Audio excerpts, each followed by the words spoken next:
پھر فی قلوبہم مرض فزادہم اللہ مرضا، پھر تو مرض بڑھتا جائے گا. یا تو اللہ کو چھوڑ دو اس کے حال پر، آپ ایک طرف ہو جاؤ اور تم کر نہیں سکتے. تم اللہ کے ساتھ جب بات کرنی ہے تو محبت کی بات کرو. یہ تقدیر کیا بنائیے، جو بنائیے ٹھیک بنائیے. اللہ نے کیا طریقہ ہے، تقدیر کیسے بنائی اللہ نے، جو بنائی ٹھیک بنائی. یہ انسان کا سب بنایا، جو بنایا ٹھیک بنایا. یہ ہمارے ملک میں کیا ہو رہا ہے، جو ہو رہا ٹھیک ہو رہا ہے. اللہ کے ساتھ ڈیل کرنے کا طریقہ یہ ہے، آپ اللہ کے ساتھ تائید میں اوبیڈینٹ ہو جاؤ. کیا ہو جاؤ؟ تائید میں اللہ کے تابعدار ہو جاؤ. اللہ کی بات میں تنقید نہ کرنا. ایک بات اس کو گوارا نہیں ہے کہ تنقید نہ کرنا اس کی بات پر.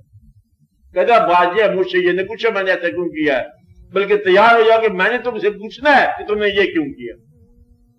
تو سوال کا حق اس نے اپنے پاس محفوظ رکھا ہے، اس لیے تم سوال اس سے کچھ نہ کرو. دیکھتے جاؤ اس کی رونقیں اور معافی مانگتے جاؤ. تمہارے لیے عاقبت یہ بہتر ہے، دنیا بھی بہتر ہے.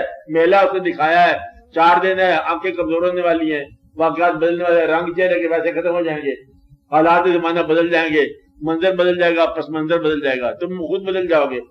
اس میلے کو دیکھو، اللہ کا شکر ادا کرو اور اللہ تعالیٰ کی نعمتوں کے گن گاؤ اور پھر چپکے سے چلے جاؤ. پھر اور قومیں آ جائیں گی، پھر تم لوگ جائیں گے اور پرانے زمانے کے لوگ ہو جاؤ گے. ہر قدیم زمانہ اپنے زمانے کے جدید زمانہ تھا. بڑی جدید تہذیبیں تھی وہ.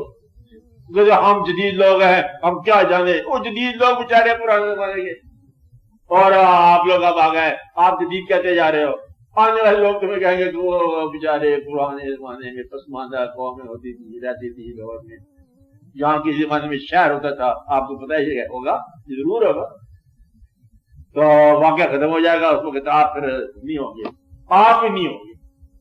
تو کتنی صدیاں پھر بیت جائیں گی، پھر پتہ نہیں کیا واقعہ ہوگا. بہرحال آپ جب تک آپ ہو اس کے شکر میں رہو، اس کے تعلق میں رہو، اور یہی زندگی کے ہونے کا اچھا عمل ہے.